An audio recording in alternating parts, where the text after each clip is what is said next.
Ejercicio número 4. Una grúa de 15.000 newton puede girar alrededor de un eje sin fricción en su base y está sostenido por un cable que forma un ángulo de 25 grados con la grúa, como se muestra en la pantalla. La grúa tiene 16 metros de largo y no es uniforme. Su centro de gravedad está a 7 metros del eje medido a lo largo de la grúa. El cable está sujeto a 3 metros del extremo superior de la grúa. La grúa se levanta a 55 grados por encima de la horizontal, sosteniendo un contenedor con ladrillos de 11.000 newton mediante una cuerda muy ligera de 2.2 metros.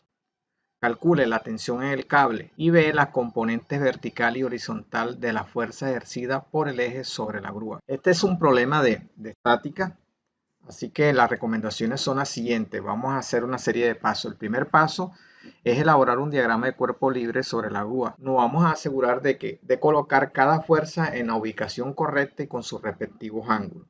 Así que la primera fuerza que vamos a dibujar es el peso de los ladrillos, que es 11.000 newton, dirigido hacia abajo, que es exactamente igual a la tensión de la cuerda, que está actuando sobre la grúa en el extremo superior. El peso de la grúa es de 15.000 newton y está a 7 metros del eje a lo largo de la grúa. Otras dos fuerzas que están actuando es la fuerza que ejerce el eje, que no sabemos la dirección hacia donde actúa. Por lo tanto, vamos a escribir sus componentes, una horizontal y la otra vertical. ¿Por qué la componente horizontal es hacia la derecha? Para compensar la componente de la tensión de la cuerda horizontal que va a la izquierda. De esta forma, podemos dibujar ahora la tensión en el cable. Entonces, esas son todas las fuerzas que están actuando sobre la grúa. Ahora, el segundo paso, para que la grúa lógicamente permanezca en reposo, en equilibrio, tiene que cumplirse dos condiciones de equilibrio. Una es la rotación y otra es la traslación. Trabajaremos con la condición de equilibrio rotacional. Para eso vamos a medir el torque en el punto donde más incógnitas exista. En este caso vamos a hacer torque o vamos a medir el torque con respecto al eje que pasa por la grúa. Esto nos garantiza que en esta ecuación no aparezcan las variables, la fuerza vertical ni horizontal. Para eso voy a ampliar un poquito el dibujo y vamos a aplicar torque como dijimos en el eje, y para eso vamos a calcular el torque producido por el peso de la grúa. Este torque es horario, es decir, es negativo. ¿Cómo calculamos el torque producido por cualquier fuerza? El signo, por supuesto, lo hemos elegido de acuerdo a la regla establecida. El signo antihorario lo consideremos positivo. En este caso, el torque de la grúa es horario, por lo tanto, será negativo. Para calcular ese torque, hacemos lo siguiente. Trazamos una línea, la línea de acción que contenga al peso de la grúa. Una vez que calculemos esa línea, trazamos una recta perpendicular que va desde el punto donde vamos a medir torque a la línea de acción de esa fuerza. Entonces, esa es la perpendicular. Ahí se forma un triángulo rectángulo cuya hipotenusa es de 7 metros. Entonces, como ese lado es adyacente al ángulo de 55 grados, por eso es coseno. Este es el torque producido por el peso de la grúa y es horario, negativo. Ahora, otra fuerza que ejerce torque es el producido por la tensión de la cuerda, que es antihorario. Es un torque saliendo del plano de la pantalla.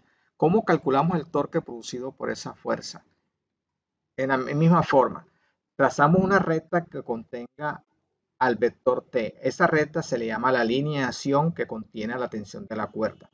Una vez que calculemos esa línea o dibujamos esa línea de acción que es imaginaria, trazamos una recta perpendicular que va desde el eje donde vamos a medir el torque a la línea perpendicular a esa línea imaginaria. O sea, este segmento de recta, que en este caso es adyacente al ángulo de 25 grados porque se forma un triángulo rectángulo, sería igual a la hipotenusa, que es 13 multiplicado por seno de 25.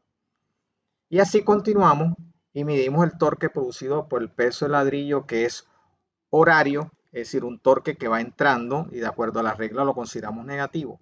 ¿Cómo calculamos el torque producido por el ladrillo? Trazamos una recta que contenga al vector el peso ladrillo. Esa alineación, una vez que la dibujemos, trazamos un segmento que va desde el eje de rotación a la alineación de esa fuerza. Ese segmento perpendicular se le llama el brazo de palanca. Luego multiplicamos el peso de los ladrillos multiplicado por ese brazo de palanca. Ese brazo de palanca, ¿por qué es 16 coseno 55? Porque se forma un triángulo rectángulo y ese lado es adyacente al ángulo de 55 grados, por eso es coseno. Ahí tenemos el torque producido por el peso del ladrillo. Y así continuamos. Fíjense que el torque producido por el eje sobre la grúa es cero porque la componente horizontal y la vertical no tienen brazo de palanca. Por lo tanto, el torque sería cero. Si queremos calcular el torque neto producido por todas las fuerzas, por el peso de la grúa, por la tensión de la cuerda, por el peso del ladrillo y el torque producido por el eje sobre la grúa, al sumarlo todo eso me debe dar cero. Así que al sumarlo vemos que la única incógnita que aparece es la tensión de la cuerda. Ahí se despeja fácilmente, con ayuda de la calculadora encontramos que la tensión de la cuerda está dado por la expresión ahí resaltada. Ahora toca hacer un repaso de lo que hicimos. El primer paso, elaboramos el diagrama de cuerpo libre. El segundo paso, aplicamos la condición de equilibrio rotacional, midiendo el torque en el eje, donde está pivoteado la grúa, y calculamos la tensión de la cuerda dado por la expresión esa que aparece en pantalla. Ahora tenemos que hallar las componentes vertical y horizontal de la fuerza ejercida por el eje sobre la grúa. Para eso aplicaremos la condición de equilibrio traslacional para hallar esas componentes. Iniciaremos con las componentes vertical considerando las fuerzas hacia arriba positivas. En este caso, la única fuerza componente vertical positiva es la componente ejercida por el eje sobre la grúa, la vertical, y las demás, o sea, el peso de la grúa y el peso del ladrillo y la componente vertical de la tensión de la cuerda serán negativos. Entonces, necesitamos calcular el ángulo que forma la tensión de la cuerda con horizontal. Debe ser 30 para que al sumarlo con 25 grados completen los 55 grados, que es el ángulo que forma la grúa con horizontal. Y esos ángulos son alternos internos. Entonces ya tenemos el ángulo que forma la tensión de la cuerda con la horizontal. Así que podemos hallar las componentes horizontal y vertical.